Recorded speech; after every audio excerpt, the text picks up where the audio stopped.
These aren't the stories your mother told you. No, these are the other stories.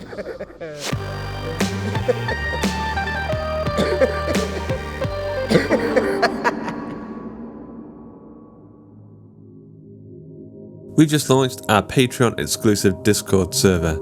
Discord, if you don't know, is an online chat room where you can talk about anything you want, and we've got our very own private Hawk and Cleaver place on there. It's a place for supporters of the show, but also creators, so the writers, narrators, editors, and you, all under one roof. We'll be hosting a few brainstorming sessions on there for writing the stories for the coming themes of the other stories. So if you want in, go to patreon.com/Hawk and Cleaver and pledge from as little as $1 a month. Also, you heard right, we're open for submissions again. Head to theotherstories.net/submissions for more info on the themes and deadlines. Once again, that's theotherstories.net/submissions. Today's episode of The Other Stories is The Apothecarys Cure, written by Chris Lilienthal and narrated by Jasmine Arch. The apothecary worked out of her home in town. Ernest Timmons knew of her by reputation only when he arrived on her doorstep and rang the bell. The front door opened and the woman beckoned him in with a wave. She wore a denim skirt and a white peasant blouse. Her stringy grey hair was pulled back into a bun and she didn't smile. "You're the apothecary, Yashida?" he asked. "Yeah," she said, gesturing for him to sit. "My name is Ernest Timmons," he said. "I spoke to you earlier about memory deletion." "Wait here." Yashida hobbled into a back room where Ernest could hear her rummaging through drawers and mumbling to herself in an unfamiliar language. She returned with a clipboard and a pen that she handed to Ernest. "You read this," she said. "You sign." Ernest skimmed the page. It covered release of liability and a laundry list of risks that he didn't care to read. He signed his name at the bottom. "You understand the risks?" Yashida asked. Ernest smiled. "Whatever they are, they couldn't be worse than living like this." Yashida yanked the paper from the clipboard and shoved it into a manila folder. "Follow." She guided him into the back room to an old dentist chair in the far corner. "Aren't you going to ask me about what I want to forget?" he asked. Yashida shrugged. "Not my business," she said as she attended to her preparations. "But how will you know what to remove if I don't tell you?" "Don't work that way," she said. "Work like this. I give medicine, you think what trouble you forget." Ernest stabbed at his forehead with a handkerchief. "I won't have any problem focusing on," he paused. "Memory really isn't the right word, unless knowledge of your future can be called a memory." Yashida walked over to a countertop where several measuring cups and spoons were laid out. She poured an orange-coloured liquid into a drinking glass. Ernest, meanwhile, took in the dimly lit room, the furniture of dark mahogany, the colour scheme all bronzes and beiges. It made everything feel tighter around the collar. "The fortune teller laid out many things about my life. Much more than I expected," Ernest said. "She told me things she never could have known, from a very early age, all the way up to the morning of the reading. She knew details about my family, my financial status, my professional aspirations, my love life." He held up a glass half full of an orange-coloured liquid, surprised that he was drinking it. "I feel a little light-headed," he said. "You are fine," Yashida replied. "It relaxes you."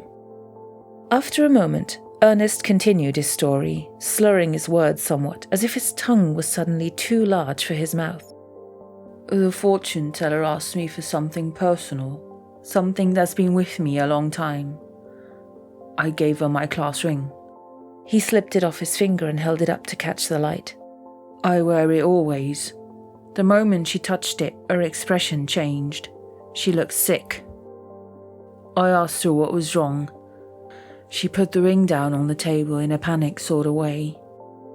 "Huh," Yashida mumbled. "She tell you bad things?"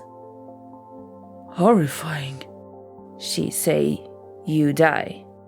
Ernest looked up, his eyes welling in the corners. "From an early age, I'd a fear I'd die at the edge of a razor blade slid across my throat." He caressed his neck instinctively. "Of all the things the fortune teller saw, that's what she saw most clearly in my future." Yashida came by his side with a small tumbler of clear liquid. You do right thing. You come see me. You drink, you think, you forget. Do we know each other? Ernest asked, leaning in closer to examine the creases of Yashida's face, the relaxant now in full effect. You look so familiar.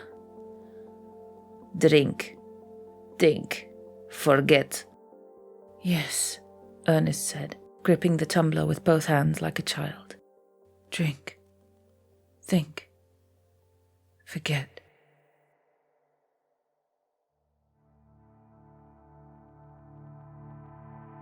It was late when the fortune teller let herself into the apothecary's home. Yashida was sitting by the fireplace. You look like hell, Yashida said, without looking up. And you smell like a rotting fish, the fortune teller responded, crinkling her nose. What do you want, Simone? Yashida asked. Simone was taller than Yashida. She rooted inside her large bag to retrieve a cigarette that she lit with a silver Zippo. He's been to see you today, Simone said. 45th time? 46? Who's counting? Thank God he always pays in cash, Simone said. Could you imagine looking back over 20 years of credit card statements and asking yourself, now why would I have paid Madame Simone 45 times for readings I don't even remember? Why are you here, Simone? We have a problem, Simone said as she took a drag. I'm happy to take Ernest Timmons' money every 5 or 6 months to give him the same damn fortune. The man is loaded and he'll never miss it. But I'm not a ghoul, Yashida. I read his fortune knowing full well he will find his way to you to have it plucked from that bald little head of his. She pinched her fingers and made a popping sound. 6 months later, he's back on my doorstep and the cycle continues. Where is problem? Yashida asked. The problem is you, my fishy friend. You are not well. I can smell it on you clear across town. To hell with you. You can ignore symptoms, refuse treatment, live your final days in denial. That is your business. But what happens 6 months from now when you aren't around to fix up Mr. Ernest Timmons? No one else can do what you do, Yashida. No one. Yashida threw her head back to stare at the yellow stains on the ceiling. I be here. I no die. Now, Yashida, everyone, even your crusty old bag of bones, has an expiration date.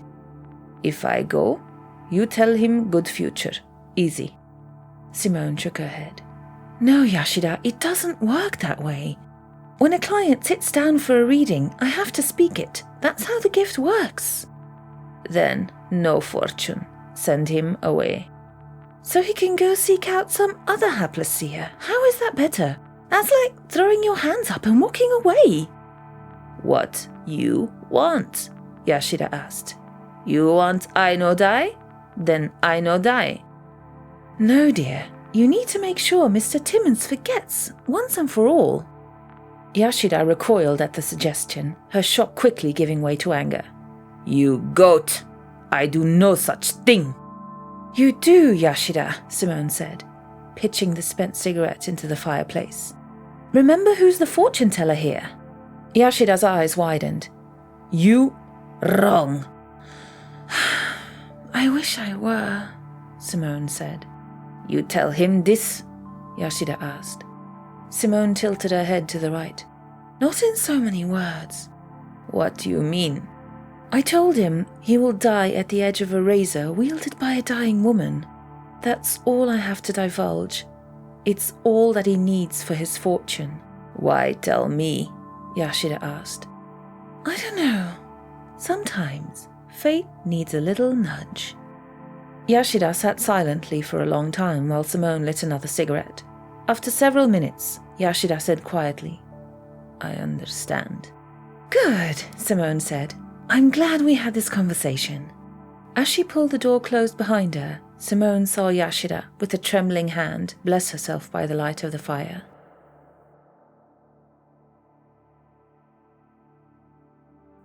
"5 months and 7 days later, Ernest Timmons took wobbly steps up to the front door of the apothecary's home. Yashida opened the door before he could ring. You he began, but Yashida cut him off, saying, "Yeah, come." Ernest wondered at first if he was in the right place. This woman looked extremely old and frail. She wore a dirty grey summer dress that hung off her bony frame. Her hair was wild and balding in places. Her stretched yellow skin looked almost transparent, and a smell like decay permeated the place. Ernest then heard the voice of Madame Simone in his head. A dying woman with an unseen razor. Ernest's head began to race, and his legs felt even shakier than before. He fumbled with the locked doorknob. "No!" Yashida shouted. "You listen!" "I have to go," he said breathlessly. "Simone tell you, dying woman, with razor." Yashida dropped the flat razor from her right sleeve and gripped it between her thumb and index finger, waving it close to Ernest's face. "She tell you, you see me, dying woman. I slit throat." Ernest slipped outside of himself, as if he were watching it all unfold on a movie screen. "Not me," Yashida said, dropping the razor to the floor. "I fix this. I fix this for good." With a surprisingly strong arm around his shoulders, Yashida guided Ernest into the back room, where Simone was gagged and tied to the dentist's chair. She attempted a muffled scream at the sight of them. Yashida limped over to her and untied the handkerchief round her mouth. Ernest, no longer there but watching a movie, comfortable and safe, waited to see what happened next. "Run! Call the police, you jackass!" Simone yelled at Ernest, who didn't move. "She lie," Yashida said to Ernest. "I no want you dead. She want you dead. For 20 years she plot. You no remember. I make you forget. You come back, and she plot." "She's out of her goddamn mind! She's the dying woman with the razor and she's gonna kill us both!" "No," Yashida said to Simone. "I no kill you. He kill you." "What?" Ernest cried, jolted awake. "You slit Simone's throat," Yashida said, "or she slit yours." Another flat razor dropped from her left sleeve that she offered to Ernest. "This is crazy," he said, taking a step back. "I'm not having any of this." Standing up a little straighter, Yashida leaned in closer to Ernest and whispered, "You take no action?" "Let's all calm down and talk this out," he said. "Coward, you no do this. I will." Ernest stepped forward and said, "No!" But before he could get another word out, Yashida ripped the razor across the pale, squishy flesh of his neck, blood billowing forth like water escaping through a broken dam. Then she pounced on him, knocking him to the ground and lapping up the fountain of red that poured forth from the crooked gash. The look of terror in his eyes was so familiar. So many times Yashida had seen it in that back room. Simone, open-mouthed, said nothing for a while. Then, after Ernest stopped thrashing about, she whispered, "You actually did it." Yashida stood up. Her hair was jet black now, full and thick, her wrinkles gone, the skin of her face a smooth alabaster, stained red around the nose and mouth. "I always saw it, but I could never see it all," Simone said. "I feed. You? Him? No difference to me." Yashida kicked Ernest's corpse with her left boot. Later, after Simone had helped Yashida carry and deposit the body into a meat freezer in the basement, the two sat down to enjoy some wine that Yashida found in the kitchen. After some casual, if somewhat uncomfortable conversation, Simone worked up the nerve to ask Yashida the question she couldn't stop thinking about. "How long until you feed again?" "No worries, Simone," Yashida said with a raspy laugh. "Years? Decades?" "In future. After your expiration date, you say?" Simone smiled, and the two clinked glasses. "Odd," Simone said after sipping the wine. "I feel like we've been here before, in this room, drinking this wine, toasting your rejuvenation?"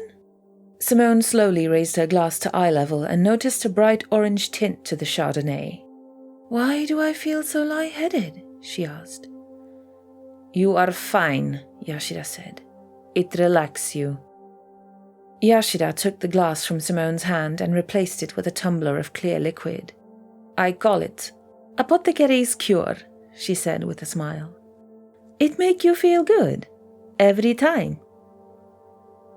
"How much longer must we keep doing this?" Simone asked. "Drink, dear."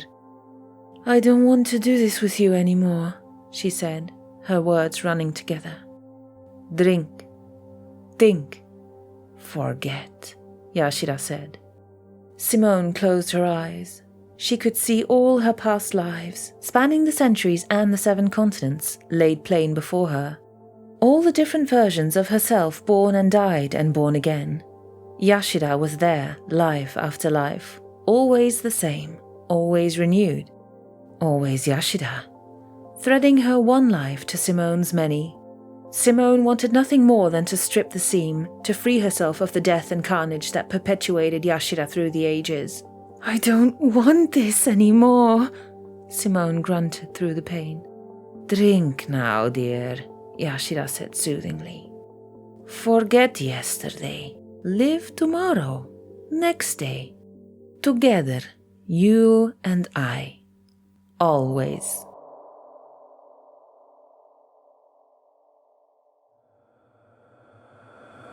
I hope you enjoyed today's episode of The Other Stories. The Apothecary's Cure was written by Chris Lilienthal and narrated by Jasmine Arch, edited by Duncan Muggleton with music by Andrew KN and Tom Robson, and sound effects provided by freesound.org. The episode illustration provided by Luke Spooner of Carry On House. Chris Lilienthal, I hope I'm pronouncing that right by the way, is a writer and communications professional. He lives with his wife, 2 sons and 2 dogs in Mechanicsburg, Pennsylvania. I hope I'm pronouncing that name of that town right as well. You can follow him on Twitter at Chris Lilienthal, that's spelled at Chris Lilienthal.